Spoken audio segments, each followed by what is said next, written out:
Welcome, everyone. We are so glad that you are here. We are Northshore Social Justice Action Group, or Northshore JAG. This is the second part of a two-part series around discussing particularly acts of violence or hatred expressed against Asians in our community. We're in North Shore, Washington. In our very little local neighborhood, like about a block from my house, we had an incident a month or so ago where Nanny was walking with the child that she takes care of, and another resident drove by and started yelling at her to go back to where she came from, and also started threatening her and saying, "I know where you live." And so it was very scary. That really created a catalyst, I think, for the surrounding neighbors to what is it that we can do to make our communities more safe. North Shore JAG has been in existence over the last year, looking at ways to increase inclusivity and equity and justice. Our local area, what are the things that we can do right here to impact our own communities, our own sphere and circle of influence? We're excited to have some folks from other areas in this conversation as well around kind of what ideas might you be able to kind of implement in your own community, or what ideas have you done in your community that maybe we could borrow from. So we're excited to have everyone here. In our first session, we really kind of spent a little bit of time talking about how we got to where we were, hearing about the national landscape of climate towards Asian folks and how much more they are being harassed and attacked. We opened it up for folks to kind of share personal stories. And I'll just say really quickly, one of the things that I was really moved by was this one woman in our area who introduced herself as just kind of the quintessential liberal progressive. She was, after the shootings in Atlanta, she was worried about her Asian niece. And so about 2 to 3 days after that, she called her niece, and her niece was so angry at her because it had been really hard hitting for her. She had needed to take some time off from work because it was so traumatizing. She was angry that her aunt, with whom she was really close, hadn't checked on her sooner. And I was really struck with the response from the aunt, that she was like, I realized that I had messed up, and I just took a deep breath and apologized and said, I want to hear, I want to know. And really kind of kept that door open. And I just think, like, that's the work. We're going to mess up, we're going to make mistakes, but we need to learn and we need to listen as white folks. So I'm glad that we're all here. My name's Angela Kugler. I'm going to go over a little bit about today's session and to give everyone from the North Shore JAG group an opportunity to introduce themselves. So let me start by just going over what prompted this series and what we hope to accomplish today. So what prompted it is what Sharon mentioned at the start of the meeting. Basically, I think everyone has had different levels of awareness about the racism that's been going on, from microaggressions to more lethal instances. And through some of the communications that we were seeing on social media, it became apparent that there is like a huge disparity between people's understanding of what was going on. And the particular thread that Sharon mentioned was just one really great example of that, because once one of our neighbors posted that they experienced this, that their nanny was walking their child and was yelled at and told to go back to their country and sort of threatened, there was a ton of comments, about like 300 comments that engaged on this thread. And it ranged from everything from like, that's not our neighborhood, that stuff doesn't happen here in Kenmore, or that's an anomaly, to a bunch of people, particularly, I think mostly people of color, who chimed in and said, like, yeah, that happens. That's a normal, a normal part of life, or that's not an anomaly. That same thing happened to me. And so we felt it was important to surface that, have a conversation about that. There were a lot of people on that thread who seemed to want to help change things, help support their neighbors, help do things to make their community safer. And so we thought we should take that opportunity and invite people into that conversation and see what we can collaborate on. So that's what sparked this meeting and this series. So our goal for today is we want to do a recap of some of what we covered in our last meeting. We realized that not everyone was able to participate, and that it would be helpful for us all to be at a similar starting place. And then also to talk about things that we think could help make our neighborhoods safer. We also want to acknowledge that we're not going to be able to come up with all of the solutions, and it's okay for us to just brainstorm everything from small, maybe immediate technical solutions to more long-term ideas for how we can change systemic racism, which is not an overnight fix, right? So I think it's okay for us to just share our ideas and have a robust conversation about what we think might be useful. So to start, I wanted to just give a little bit of background. My name is Anja Kugler, as I mentioned.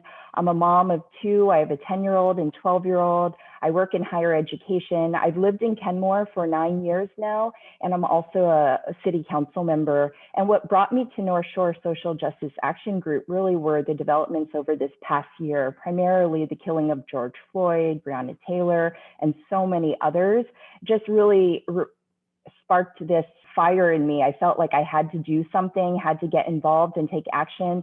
And I also realized that it's this ongoing work that I need to commit to. And so I really view it as kind of a muscle that I need to exercise and practice daily. So next, I'll turn it over to Tracy to introduce herself. I first want to start by saying I see that there are 21 people on this call, and I am incredibly grateful for every one of you for showing up today. It feels good to be in community. I'm Tracy Banaszynski. I am many things, a mother. I have an 8-year-old. He just turned 9. So used to saying I have an 8-year-old. He just turned 9. I have a 9-year-old. I am an artist. I am an environmentalist. I am a lover of salmon. A lot of my work is around salmon recovery. I'm on the Kenmore Planning Commission, so I have lots of hats and lots of things I feel passionate about in this world. And one of them is social justice. And I, just like Angela, around the time of George Floyd's murder, felt really caught in this seismic thing that was happening in our country. And I really, even though I had been thinking like intellectually a lot about racism and injustice for many years before that, I think that for me was a very clear catalyst, like I said, for needing to really commit to ongoing sustained action. And so that's part of the reason I got involved in this group as a commitment to myself to do this work. It kind of helps keep me accountable if I'm committed to other people. You already know I'm Pastor Anya. I am a pastor here in Kenmore at Northlake Lutheran Church. But before I was a pastor, this is my first call as a pastor. I've been there for 6.5 years. But before I was a pastor, I worked at Microsoft for 10 years. Before I was at Microsoft, I was a computer consultant. And then before that, I was a high school teacher for 3 years. So I have had many different hats on, and each one of them has helped me bring me to where I am today. So growing up, my dad was a civil rights activist, and he would always talk to me about what was going on specifically with the African-American population and my need to stand up.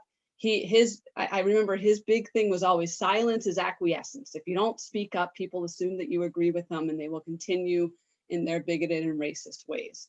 Now, I have to admit that as a kid, I never really got this. I thought I did. He would sit me down and lecture me, and I thought, yeah, Dad, I know all this stuff. But I really didn't. And it didn't really hit me. I used to tell him, when President Barack Obama was elected, and I celebrated with my dad about that. And I really felt like things are changing. The world is different than it was when my dad was in the 60s. And he was always telling me, it is still there. It's underground. You just don't see it. I didn't really get it until I went to seminary and I took some classes specifically on multiculturalism, and my eyes started to be opened a little bit. I'm really grateful that my dad was still alive at that time and I was able to have conversations with him about this. And then when it really hit me is when I started fostering kids, refugees. I have fostered 2 refugees from Africa, one of whom, her birthday was just yesterday. Another refugee is staying with us right now. He is from Asia. It's just really opened my eyes to how as a white person, we don't have to see it. In fact, we probably don't even notice it. It's not a matter of we're trying not to see it. We just do our own business and we don't notice. But when you are a person of color, you cannot escape the racism that surrounds us. And so I am so happy to be part of this group that has come together to try and help bring some education, some awareness, and to take action and find ways to try and make this world a more inclusive and loving place. For my background, I think the best way to describe it is I work in digital marketing now, but in my 20s, I was in the theatre. So the way that I got involved in social justice work originally was just, put on a play. And what I was very aware of was, as we got through last year, was that really meant that I was just able to dabble, and that I was very used to putting myself in the spotlight, because that's what I don't want to do it down too much, because people do a great amount of work through the theatre in terms of bringing a spotlight to certain things that are happening. But at the same time, as a white person, it meant that I was very much in a position where I'm putting myself in the spotlight all the time. And I became aware last year, as everyone else has been describing as well, around the murder of George Floyd, that I really needed to step up and get involved, but B, that I needed to do that in a way that wasn't going to put myself in the spotlight and center me. So I met with Anya actually and said, hey, how can I do this? Like, give me some ideas, because I have no clue. And Anya's suggestion was, well, we're working with this group, we'd like to put something together, but we need somebody to help project manage. And I thought that was great. That means that I can do things in the background and don't have to be centered, and can just learn, because I'm far less involved or advanced in the work than anybody else who's moderating today. So thanks for letting me be involved and for bringing me on. I think last time, the last session, the thing that really stuck with me was the story that came about the school. So the school district here, I'd heard, because early on, one of the things that started last year was talking with people who were involved in removing SROs, so police officers from schools in the school district, and just hearing about the opportunity gap and seeing numbers and seeing statistics. But I think what really brought it home was hearing the story of what those statistics actually looked like as a real person. In that there was a boy who happened to just have darker skin than most people in the school district, and because he was in a bathroom at the same time as another boy, it was assumed that he must be dealing drugs, and therefore he was suspended. That was it. There was no recourse, nothing coming back. And just to hear that, the reality and the fact that thank goodness his family were able to advocate for him and get that suspension rescinded eventually. But just imagining the amount of families that wouldn't do that would feel too nervous or to do that, and then just take the impact of the suspension. Just bringing that home and bringing the reality of the statistics home was something that really stuck with me from the last session. My name is Hillarie Windish. I have 2 kids, live and go to school in the Northshore School District. I would say that for most of my life, I lived the typical sort of lifestyle where I assumed sort of everybody had the same experience at this point. I was really, as Anya, you said it too, I really thought with the election of Barack Obama, something was changing, and it hit home for me last year when George Floyd was murdered that no, that is not the experience that many of our neighbors have, even though I'd like to believe it is, right? And so I feel like there's a piece of when you realize that's not how everybody experiences their lives, that my safe life where I feel comfortable, I'm safe when I go to the grocery store, safe when I walk down the street, that some people don't feel that way. Many people in our neighborhood don't feel that way. That's a call to action. I mean, you can't know that and not care and not try to do something about it. And I really feel like I was called in a little bit by David and Anya last year as they were starting to think about what group and how to form a group, I think separately maybe. And so I was really fortunate to sort of come in and join the team and really start to examine my own viewpoints last year. And I'm continuing to do so. And I'm so happy that I get the opportunity to question myself and have the experience with these other individuals, all of you, and really learn more and more as we go forward. As a group, when we started talking about hosting this session, we thought it'd be great to talk to a local activist who's already helping raise awareness about Asian hate and other instances of hate that are happening in our local area and around the country. And so, Jolene, would you take a moment to introduce yourself as well? Hi, Jolene Jang. I am Japanese, Chinese, and Swedish, fourth generation in America. My dad grew up in Bothell. My mom grew up in Seattle. So very local. And I went to Kenmore, went to Inglemoor. This is, I think, day 113 for me of full-time volunteering to raise awareness. I figured that I'd be a great bridge to be able to connect with all of my white friends and white networks to let them know what's happening, because they're out there, they're white liberals out there for all the different causes. That's why I thought I would be a pivotal person here, but that has not been the case. I'm so pleased to be introduced to the group, because you were all getting uncomfortable and sharing authentically and making things happen and validating, because as an Asian American, I need to be validated. People are not listening to me and they're ignoring me, and these are my friends too. Having your group like, oh, you need validation? Yes. What can I do? Tell me about what's going on. It is incredible and so powerful. Something I'd like to mention is all the Asian panels that I have seen and been on or listened to, all the people listening are Asians.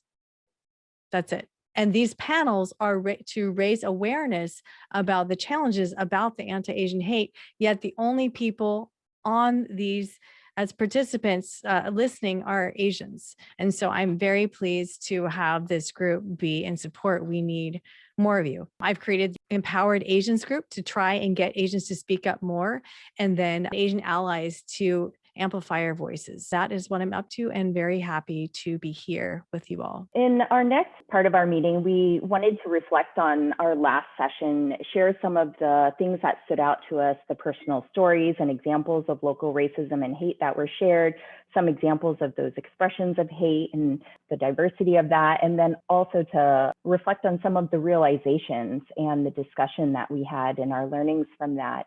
Some of what really stood out for me, I'm Chinese American. My parents immigrated to the US from Hong Kong. And so I was born in Missouri and grew up here in the US. And I shared in our first session that for me, like, I thought racism was something that like every person of color just had to deal with or experience. It actually just occurred to me the other day, like someone brought up this similar analogy of growing up as like a woman in the US and how like you deal with certain things and you sort of tuck it away and you just don't even realize that that's something that's different until it's kind of pointed out or until you see it compared to how maybe men are treated in those same situations and stuff. I think what was really interesting to me about our first session was seeing other people's realizations that what we're saying is truthful, that what we're saying is not an exaggeration, like starting to understand how this is an everyday part of our lives, like was really, really exciting and sort of eye-opening. Like I could kind of see people's facial expressions even sort of shifting as though a light bulb was going off. And that was really exciting to me. So that's one thing that I really appreciated from our previous conversation. Pastor Anya's story about, seeing things through the eyes of her foster children was very different than growing up herself. Like my mind kind of goes to like, how do we help others realize that and make that shift as well? I echo everything you said, Angela, definitely.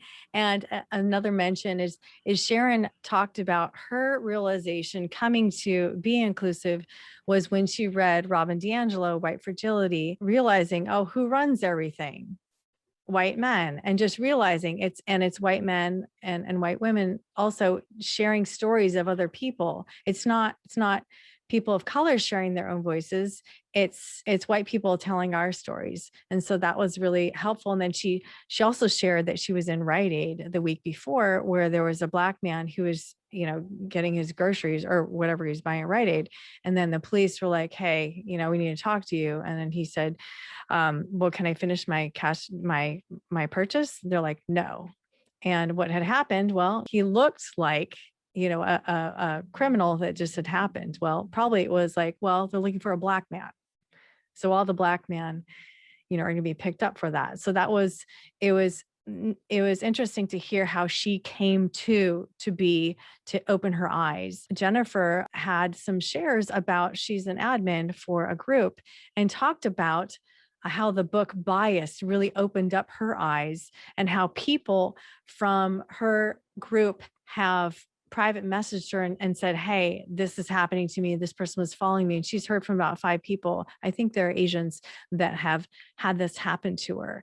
And so hearing how she has come to understand that this is a problem, there are so many realizations that is helpful for me, because I am focusing on trying to raise awareness for 60% of Americans, which is white Americans. And I should understand, but I'm not able to really connect how I should. So hearing these stories has really been helpful for me. And I appreciate that they're being authentic and sharing their blind spots. We all have them.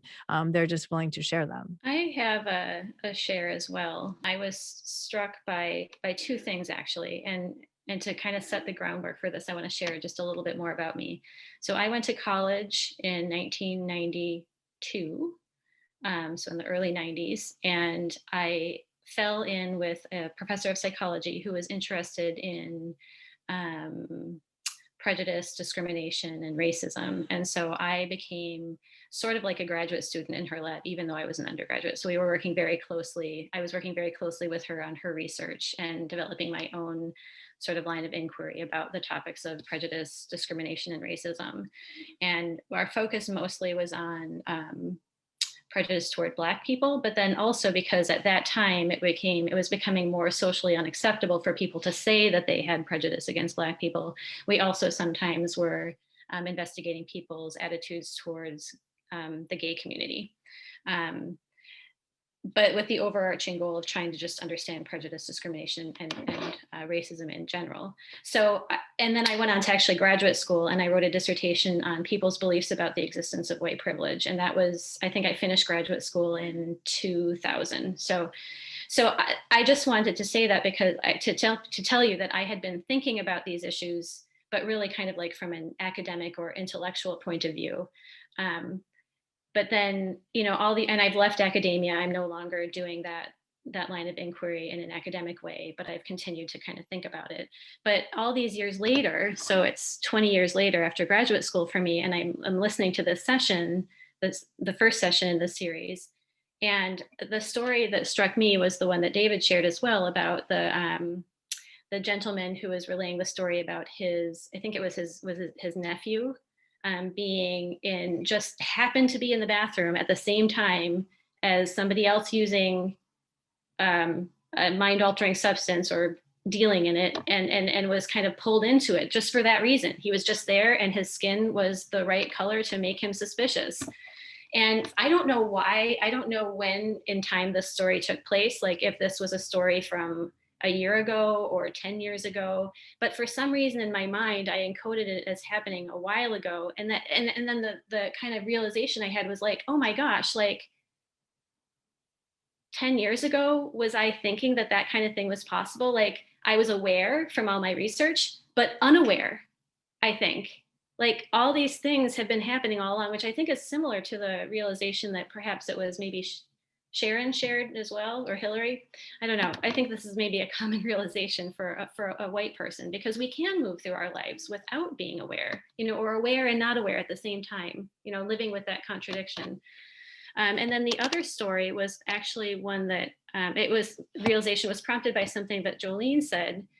And this feels like a vulnerable share to me, but I'm going to do it because I'm going to feel safe here with you all. Jolene said, "This is a dangerous country." And when she said that, I was like, no, it's not, was like my first reaction. I kind of like, it got my hackles up. I was like, no, it's not.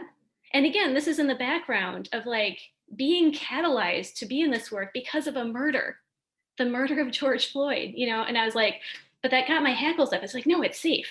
Like almost like my brain was trying to work out how these things could happen and be anomalous so that I could still believe that we lived in a safe country. And I even like went to Google and I was like, is this country safe? And like the first article was like, the United States is like one of the top 5 most dangerous places in the world to live. And I was like as a white person, I was just like so oblivious to this, you know, like yes, I could acknowledge that discrimination happened, but like I couldn't accept that it was very dangerous here, you know? So I just was like, wow. And inside, I actually haven't talked to Jolene about this, but inside my response was, thank you, Jolene. Thank you for bringing me to that moment. Like I needed to understand that. Like I can't continue to do this work if I can't see it from the perspective of somebody who doesn't have the same privileges that I have.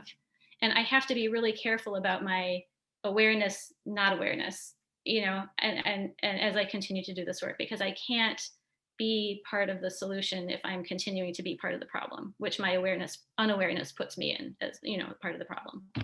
So it was a really powerful session. Thank you to everyone there who shared so vulnerably. It helped me learn and grow, and I hope it did for everybody else too. And I hope that this session also does, and that we can come out of it with some ideas for actual actions that we can take. Jolene, I've heard said by you many times, that you are Asian and therefore that people who are white can't relate to you. And it's something that, this is kind of vulnerable too, although I did share it once before. My first impulse is to say, of course I can see it from your side, you're right. Of course we can all relate to you. But of course I can't see it through your lens, right? I can try to appreciate your point of view, and I really, really want to be someone who sees things for what they are, right? But I still have this privileged lens, and when I hear it said, and I think it should be said like every time I hear your voice or anybody, right? You can't relate to me the way that you think you can, right? I just, that's what I've come away with is I think that I'm an empathetic person. I think that I care about other people. I really try to, but I still have this lens that I see the world through, and it's not the lens that everyone else sees the world through, right? So I just want to thank Jolene for sharing that. And I'd like, if you don't mind, can you say it again like 3 more times today, just so it can hurt everyone else's heart the way that it hurts mine to hear that? Well, I don't want to hurt you. I want to move you to action, Hilary. But it is so helpful to hear how you are sharing, all of you, because I don't get to hear the white voice because I just hear silent voices. So it is so helpful to know. So I'll try and remind you to say, yeah, you can't see from my lens, and I can't see from other lenses either, but I can read books, I can talk to people, I can do as much as I can to try and understand, and I listen. And I know that you're all doing that too. I'm really excited to learn about this. I learned about this group through Angela and Pastor Anya. I'm a volunteer with Camp Unity, and recently Camp Unity, a homeless encampment, has been at Pastor Anya's church. You know, over this past year, I've been really anxious about my lack of knowledge in racism, and I believe that we're a product of our own experiences and education. And, you know, it's through those experiences that forms our opinions and how we think about things. And if we don't experience racism ourselves, and so as a white person, I never experienced that, it takes a concerted effort to learn about somebody else's experiences and how their lives are affected. And a year ago, I joined a book club that was focused on racism, and people from across the country were involved with it. And it was a very engaged meeting that we would have monthly about the different books that we were reading. And I was just blown away by how much I was learning, how much I didn't know. And I'm 65. And I think how late in life to learn about this stuff, and what kinds of harm have I caused, throughout my first 65 years because of my lack of knowledge and, not really being engaged enough to speak up and say stuff, but not really understanding enough so that I could feel competent to be able to speak up, with other folks that could be a little bit challenging. So when I learned about this group, I was just very excited because it's more on the local level, and I really wanted to jump in and learn more because I need more. I am here because of Jolene. Jolene and I were put in contact by a mutual friend. We had a really great discussion a few weeks ago. She reached out to me because I'm an elected, I guess one of the few in this area that has Asian descent. My perspective is kind of as someone who's mixed, right? My mom is Chinese and my dad is white. But I was raised in upstate New York where there were no Asians except my mother. And my earliest memories of, discrimination were mostly around how people treated my mother. I can remember going to a repair shop and the guy just attacking her over the Vietnam War. And I was like, why does he hate you? I don't understand. And she got a lot of that. And then for myself, I think the first incident for me, I can remember being in kindergarten and a boy who was older than me, couple years older than me, came up to me and he called me a chink. And I didn't know what that meant, but it sounded terrible, right? I just knew it was bad just by the way he said it. And I took my little nails and I scratched them down his face. And I said, don't ever talk to me that way again. And he didn't. But I guess I was lucky in the sense that because I'm half, maybe I didn't experience as much people noticing. I grew up in the town where I went to school. My brother and I were the only Asian, but sometimes people didn't know I was Asian. They thought maybe I was Native American. They didn't know. And so in a sense, I think I was lucky because I wasn't grouped. Because we were singles, I wasn't assigned a group. But I would say also something that I wanted to bring up is when we talk about discrimination and ethnicity, don't forget the people who are stuck in the middle, because I feel constantly torn. I'm not really in a group per se, right? I'm not white. And then some people don't think I'm Asian. And so I feel like I'm a little bit in no man's land. And I don't think it's harder necessarily or worse. It's just something to remember. I think, that I have a niece who's adopted from Taiwan, and my brother and his wife are basically white passing. And, she's been raised in a white environment, and her mother doesn't get that she's treated differently because she's just their daughter. And so she's had to explain to them, like, you don't understand, I'm not treated the way you're treated. And so I guess I just want to bring that lens to the discussion, because we all, I guess, struggle in our different ways, and we all have a feeling of not belonging.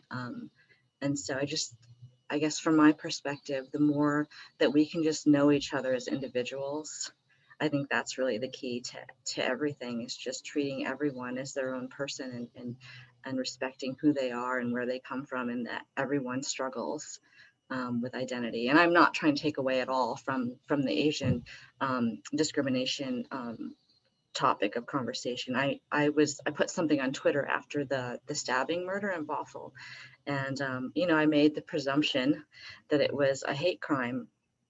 And I got a lot of pushback. And I said, it almost doesn't matter when Asian violence against Asians has increased 169%. You have to assume most of the ones you're hearing about are Asian hate, right? And everyone wants proof, but the burden of proof legally is extremely high. You almost have to hear the guy say, I'm stabbing you because you're Asian, for it to be prosecuted that way. And so I just have taken the stance of, right now we have to assume it's hate because of the dramatic increase. So I probably talked too long, but anyway, I just wanted to introduce myself and thank you for having this discussion. I just think it's really important, and I'm so glad to see some white allies here, because I agree. Looking to the victims to solve the problem is not where it's at. We need people that are of the privilege of being white to stand up with us and make that change. So I thank everyone that's here for your presence and for your time. Thank you. Davina, thank you for being here. And I put her information in the chat. And I wanted to draw attention to one of the things she said, being mixed. I'm mixed too, but I am Asian presenting. I do not look white. And when I saw Davina, I was like, I wasn't quite sure. And I've interviewed lots of Asians, and many, actually quite a few Korean adopted Asians who are definitely suffering. I mean, they were suffering already with their white parents growing up in a white community, telling them nothing about their culture. And yet people are treating them Korean, Asian, but they don't know what to do with it because they don't know anything about it. And then also talking to halfies like myself or Davina, where we are mixed and not being in either worlds. And I think that Davina and I are both we're in white communities, and we've been really pretty privileged with not being hated on like most others. But being mixed, you're not accepted to either. And so that is a challenge. And I think people don't know that. There's a group called Mixed Media that's talks about being mixed, because it's such a struggle, particularly if you look a certain way, but you identify. If you look white, but you identify as Asian, etc., or vice versa, it's a very difficult struggle. So the idea of Stop Asian Hate, it is very complex. So just wanted to draw attention to that. And the other thing with the murder in Bothell, proving hate, it's so hard. There's only one successful hate crime in the state of New York this year, one, and that was in the bakery with the Korean, where the person cracked her head open. There's only one, and that's because the Asians in the area kept on that DA. So if there's there's police and then there's a DA, you have to follow that case. You have to be on it. And with pressure, you can make something happen. But that's why we need more voices. Thanks for sharing, Davina. Jolene, that's a great lead in to what types of actions should we be taking, or can we be taking? Because you just mentioned that the only reason that one case actually got tried as a hate crime is because there were Asians in the neighborhood who kept on the prosecutor. And ideally it wouldn't just be Asians doing that, right? It would be white folks making those, being insistent. And I hate to say it, I hate that it is this way, but quite often those prosecutors are more likely to listen to the white folks. It might not take quite as much of that insistence. So, one of these actions that we can consider is simply paying attention, watching what's happening in the news. And when there is something, a hate crime, something that maybe you're not even convinced it is, but you think, oh, this could be a hate crime. Once the person is arrested, don't just be like, okay, good, now they're arrested. Justice will happen. Justice may not happen, and probably won't happen unless we are involved and get ourselves involved. So that's just one thing to point out as a possibility.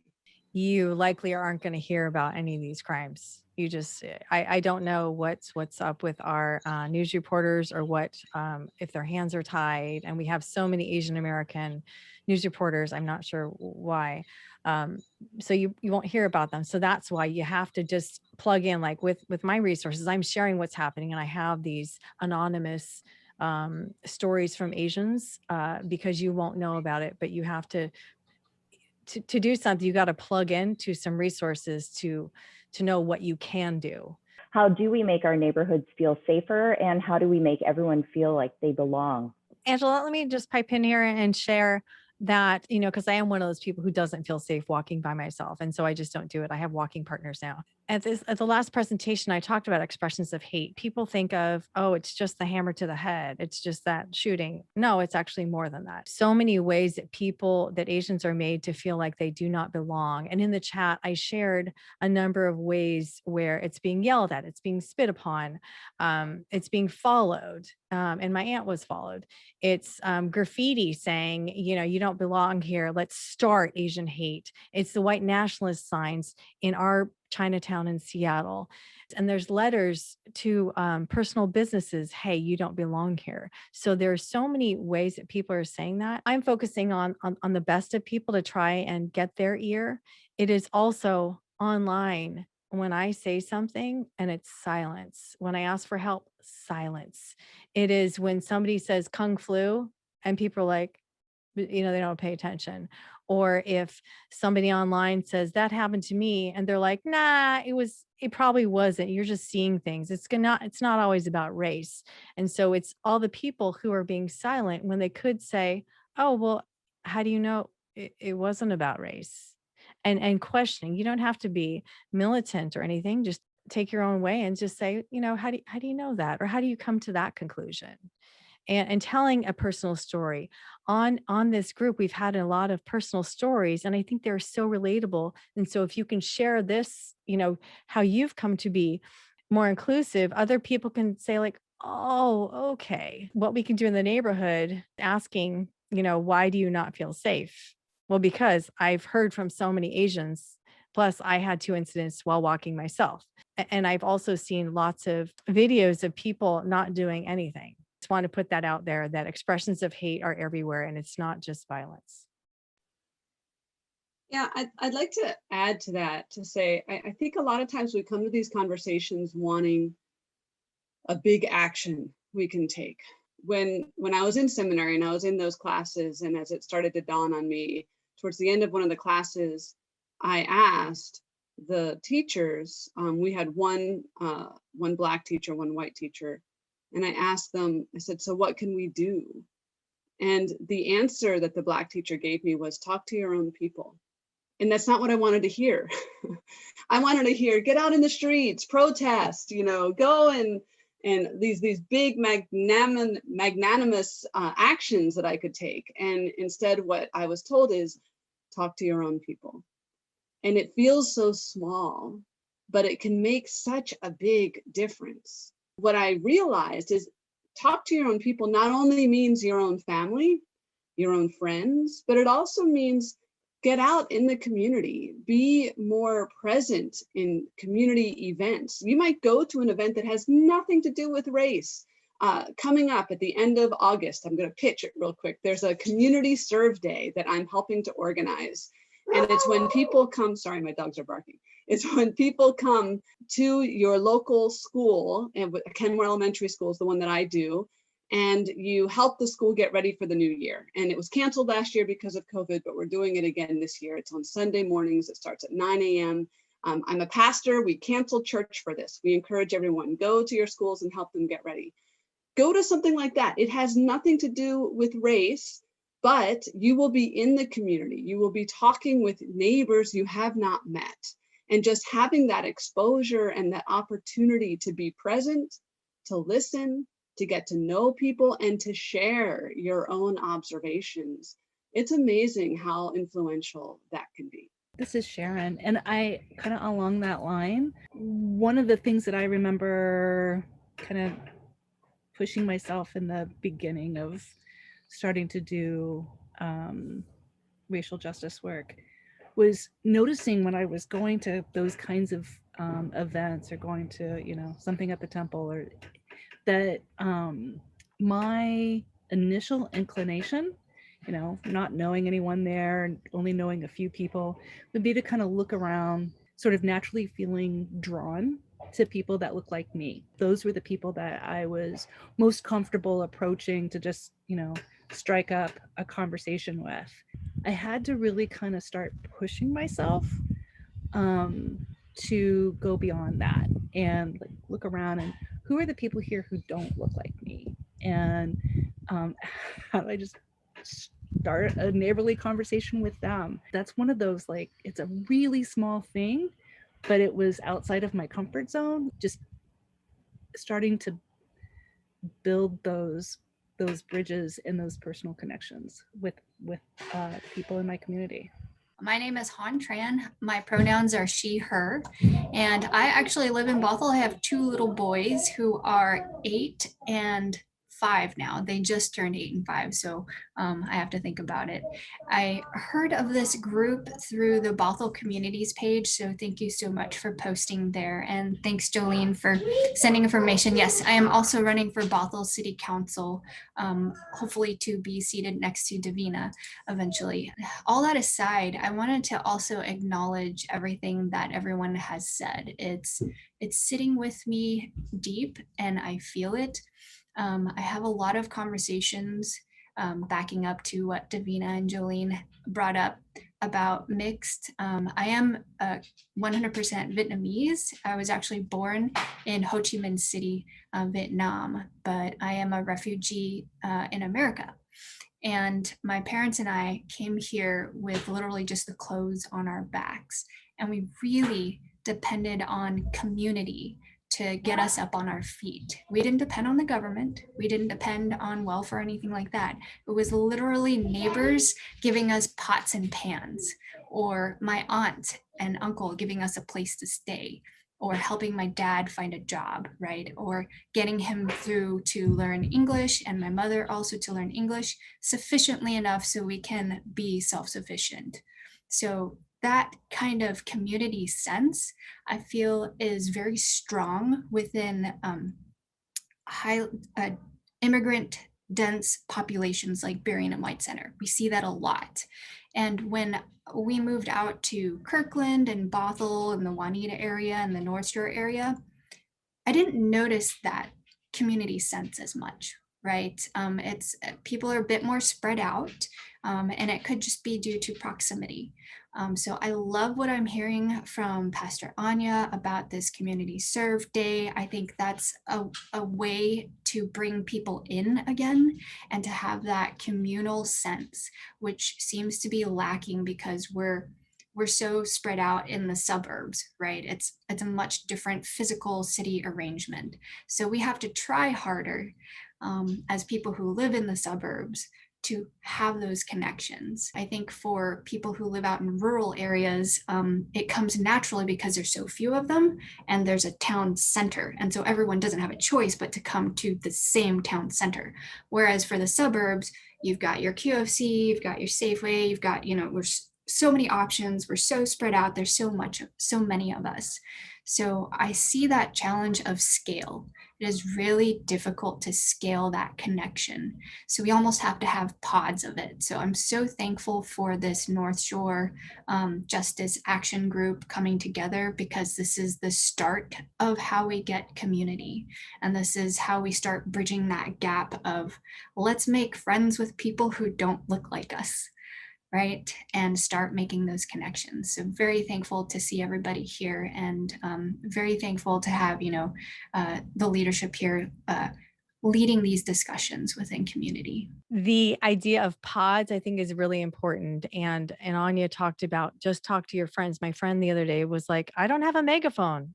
You don't need a megaphone. You just talk to the people around you, in the moms groups, in the books clubs, at church, at the temple, and just whoever's around you. If you can think about all these different groups, how did they build rapport? So if you're in a book club, well, how was your initial meeting? How did you build that trust? How did you build that commonality or differences of interest? And so to be thinking of orientation, because creating safer neighborhoods, let's say for Asians, it's really for anybody, that how we get there is going to be beneficial for everybody. I think in one of my Asian allies groups, we talked about signs, Stop Asian Hate signs, because I actually had never seen a non-homemade one until somebody showed me one.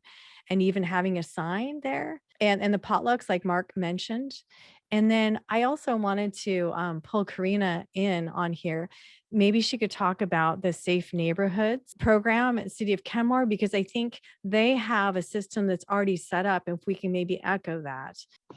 Sure, thank you. The Safe Place program is a program that is now a national program. It started in Seattle. First aimed at serving the LGBTQ community, but it was written and drafted to be broad and inclusive. It was such a successful program at serving diverse community members, ABD, LGBTQ, Black, brown folks, Asian folks, and help create a safe environment for a person to stop and be supported while they report targeted hate crime, violence, hate speech. And so how that works is we work with our business partners, and our local businesses participate by electing to become partners. And our chief of police provides the programming materials. They help with the training. And if business has a sticker that goes in their window, so it's easily identifiable. It's actually the seal of our police department and a rainbow pattern within. That's how each of these are designed, so they can be easily identifiable. But this is a good thing. It's a good thing for Kenmore, because when we have a place to protect our community members so they can be safe and also be supported in their process of reporting and why being treated with dignity and respect, that is improved outcomes. The last thing we want are unreported cases of systemic acts of hate, bias, and crime and violence. So in the past, Kenmore has not necessarily reported these areas so well because we didn't have a program to represent and identify and best train our officers to address this. So now there's an accountability factor. So there will be proper reporting, which means we'll have more funding to better serve our community and families. And so the information is available on the website at kenmorewa.gov. Business partners are the stakeholders, as well as churches and community groups and organizations. But a house, for example, cannot be a safe place for this program type. It's definitely related to business, schools, churches, organizations, that sort of thing.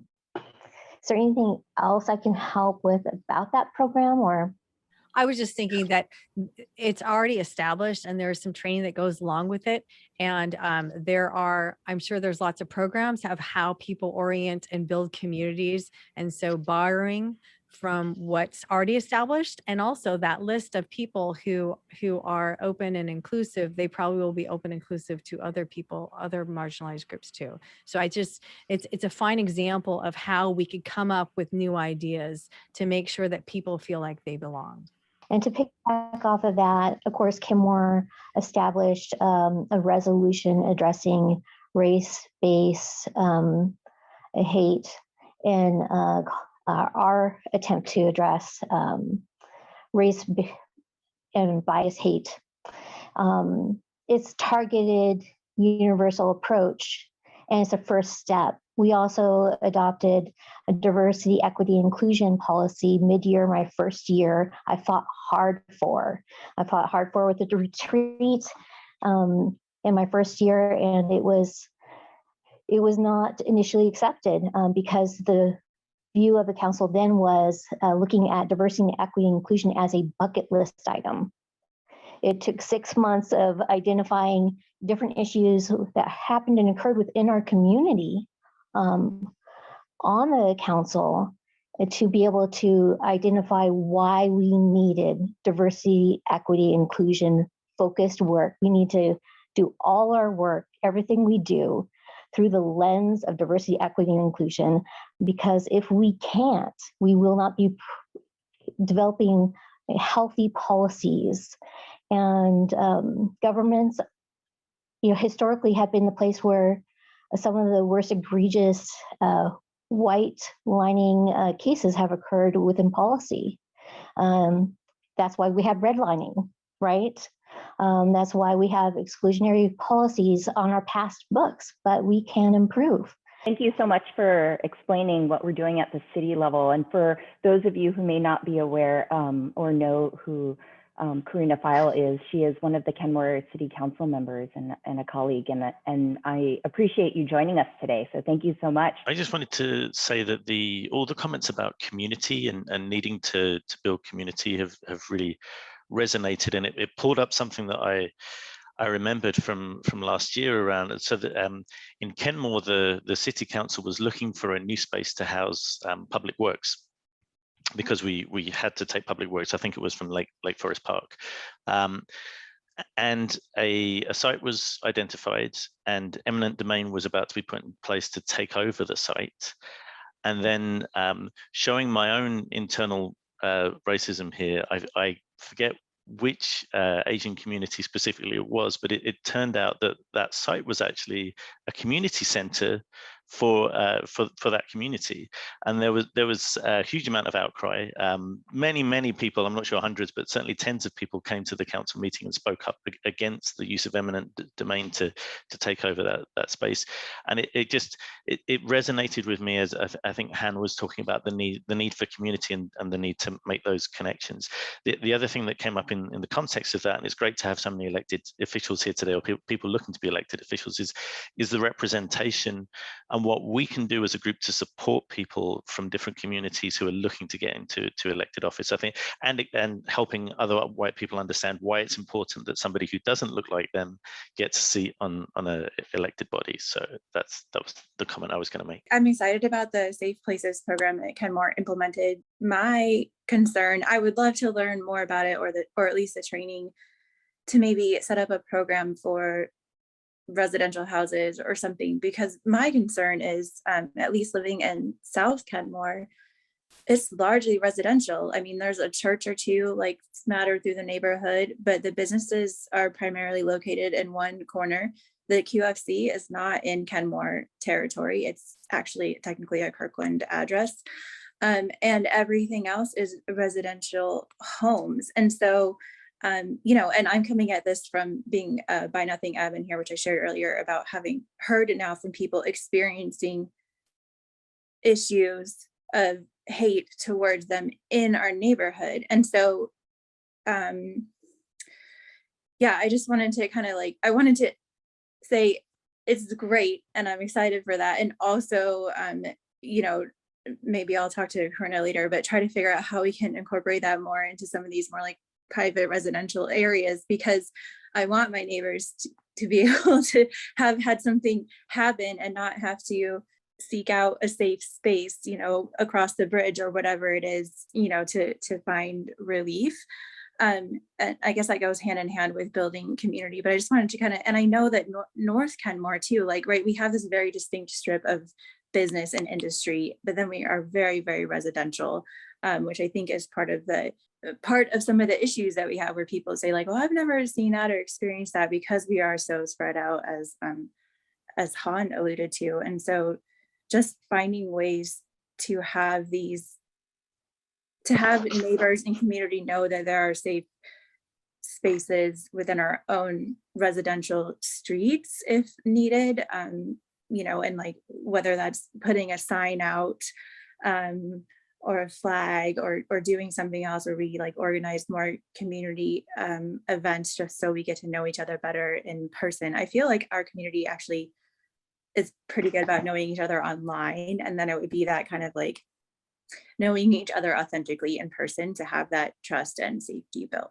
I really am committed to trying to work on that. And if you would like to work on that with me, I would love to follow up with you guys later. I've been having the same feeling too, which is part of what sparked us wanting to hold this, which is that when people suggested, you know, after that incident, a lot of people said, well, first off, if we back up to the incident where a nanny was walking in our neighborhood and got yelled at and told to go back home, that original post referred to the fact that there were a lot of Black Lives Matter signs up and a lot of signs of people being like liberal and seemingly available to assist or help in those situations. But then when something happened, they didn't feel like they were there, right? And so a lot of people suggested solutions like walking with them or being available. And I think that those are all possible solutions for different people. But it did occur to me in that moment that we were talking about a residential area where there were no businesses around. There was no one really to go to in that moment. And that person didn't know where to go for help, right? They were sort of frozen in the spot. So I think there is an opportunity to do something at the homes where people can see really quickly where they might be able to turn to for help. And if people are outside in their neighborhoods, to know one another and to jump in and be allies in that moment, taking pictures if needed or video, or going to their, you know, support them in those instances. I wanted to safe space, right? This is a safe space. I know we're recording too, but I wanted to also just bring to light, you know, the Safe Neighborhood program. And it working in conjunction with law enforcement may not make it accessible to everybody, because it is a privilege for certain people to be able to call the police and not feel like their own life will be threatened. So just something to be aware of as we're going through this movement. I know this is specific to Asian hate, but there's so many intersectionalities, and there's always, the word is overused, solidarity, but it's something to keep in mind, solidarity with our Black neighbors, right? And making sure that we're including them in what's considered safe and what they consider as safe. Because we want the safe neighborhood to be safe for everybody, no matter what we look like, whatever our skin color or sexual orientation or gender identity. So that was one thing. And then I am interested to hear more about the program and perhaps figure out ways to make it so it's more community driven. I know it's difficult being, you know, in Kenmore City Council or in Bothell City Council to have the community run with certain things. And just spitballing ideas here, we have people in Bothell, specifically the Anti-Racist Communities group in Bothell, who are already doing the work of trying to make the neighborhoods that people live in safe for the community in the way that they would consider it safe, right? So we always have to, I always have to root myself in, okay, who's in the room, and intersectionally, how do we represent the people who are not in the room in an appropriate way? And it's bringing their ideas and their words and their thoughts into the conversation. And so I'm kind of bringing many of my Black neighbors, Black friends' thoughts into this conversation since they're not present in the room. I can jump in for a second. I just want to say, one of the things I'm hearing folks say is we need something that's community-based, that's community-driven. Well, I'm wondering if this is something that maybe we want to take on ourselves. I mean, if we need something that's community-based and that drives up from us, then perhaps this group or, you know, Northshore JAG is a place to start brainstorming, actually making something like that happen, bringing it to reality. Maybe we facilitate more meetings to have that conversation. And then we may be able to partner with our city councils, not just Kenmore, but Bothell as well, and others in Woodinville, others in the area, to try and make that happen. So just a thought. I did also want to mention, it was referenced earlier that a lot of people, when they had heard about this act of hate of someone walking in the neighborhood and someone yelling at them, a lot of people said, oh, I'll walk with you. And Jolene also talked about how she has walking partners.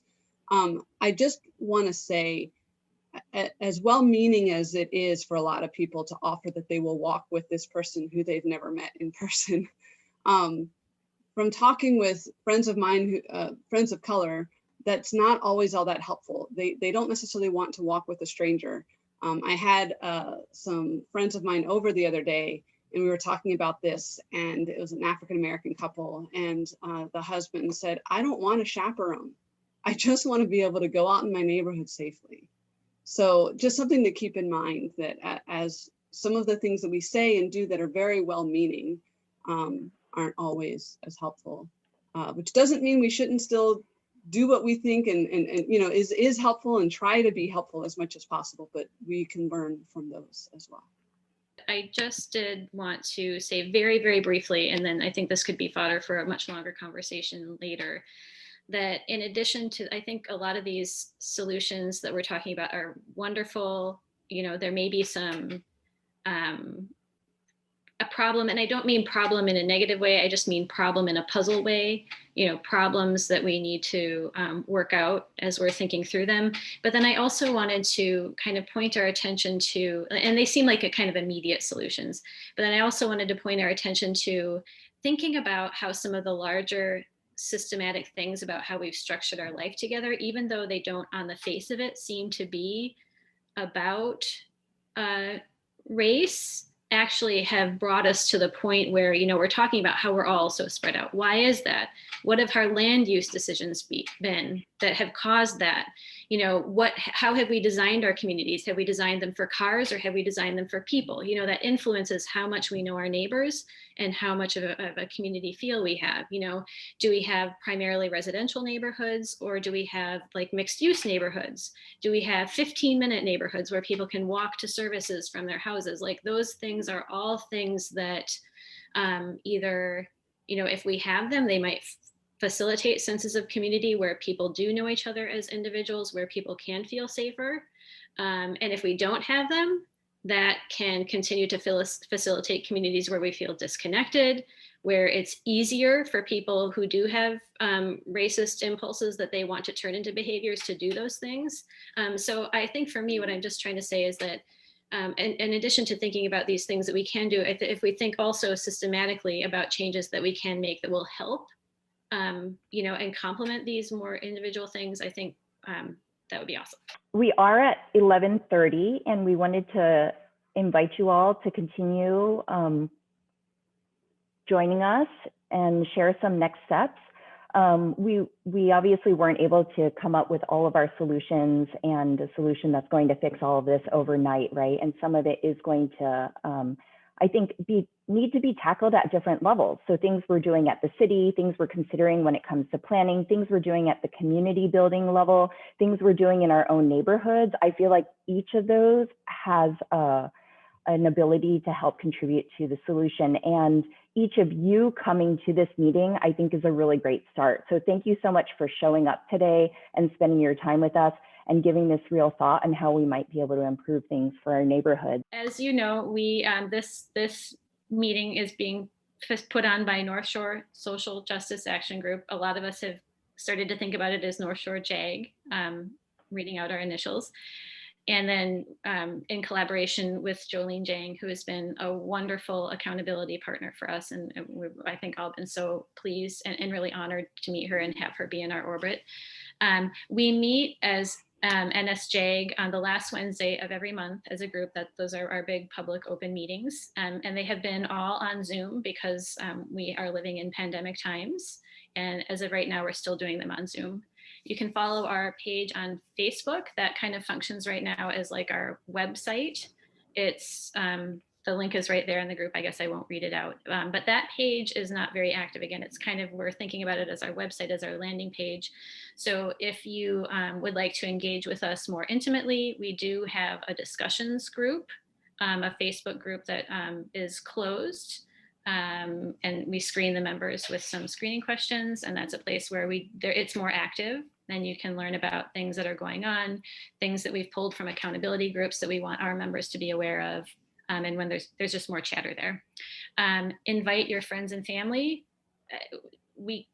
Everybody is so needed in this work. We cannot do this work alone. We can't do it even in small groups. We need to call everybody in and invite everyone in. So friends and family are more than welcome. Please call your people in. We want, as getting more people involved, we have a work groups or activities matrix going. So if there's something that we've identified, and we have put things that we've identified from accountability groups on that matrix. So if there's something that calls to you in particular on that matrix, we would love to have your heart and your commitment and your time for those things. We have an email, a Gmail, you can see there, you can get in touch with us that way if social media isn't really your thing. And also we're always looking for ideas and contacts for accountability groups. As white folks, part of our work we feel like is stepping up and using our privilege and acting, but doing that in accountability to people of color so that we are not assuming what other people need, that we are actually listening as well as acting. That actually brings us to the end of our agenda for the session. I just want to thank everyone for joining us again today. We will take some time to go over the recording, edit it, and then share it back out on our social media and other channels. So if you would like to share that or rewatch it or refer back to it, we'll make that available for everyone. If anyone would like to stay back and talk with anyone that's part of Northshore Social Justice Action Group or any of the moderators today, feel free to. But otherwise, I want to thank you for joining us and hope you all have a great weekend and hope to see you again in the future. Thank you, everyone. It's been so wonderful to see so many faces. Really appreciate you coming tonight. Thank you. And I was just going to say that we're just scratching the surface. So nothing's solved here. We're just trying to raise awareness. And Anya, I second you. Let's get this going because it seems like there's people who really want to do something. And sharing that first video and second video is helpful. In the chat, I also put Empowered Asians and Asian Allies. And I do this. We have weekly meetings as well on Stop Asian Hate. All right. So I think those who need to leave can leave. But I in the future, it'd be great to have feedback on what you heard here. I'm not sure what that'll look like when, or if that's an email from some of you. So. Bye. Yeah. It's hard to leave, isn't it?